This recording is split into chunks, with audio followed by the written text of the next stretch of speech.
हमारे साथ अगर लोग इतने खड़े होते हैं तो हमारा भी फर्ज बनता है कि लोगों के साथ भी हम वैसे ही खड़े रहें कदम से कदम।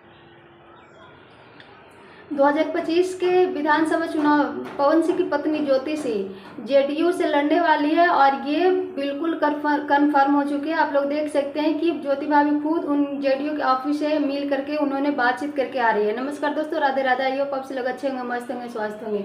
वैसे चैनल पर नया है तो ये सब्सक्राइब करके प्यारा सा लाइक कमेंट जरूर करें। पवन सिंह की पत्नी पावर स्टार की पत्नी हो करके सबके द्वारे द्वारे जा करके वोट मांग रही है। और एक पवन सिंह है जो अपने आप को भोजपुरी के शेर समझते हैं। अच्छी ऐसे स्टार पे तो थूक देना चाहिए, क्योंकि जो अपनी पत्नी के घर में संभाल के न रख सके वो पावर स्टार किस काम की।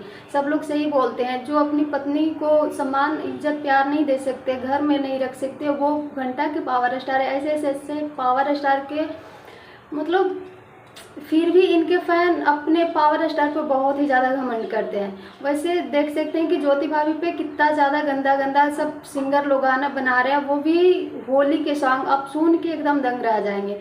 वैसे ऐसे ऐसे पावर स्टार के बारे में आप क्या राय देना चाहेंगे, कमेंट जरूर दीजिएगा। Thank you love you.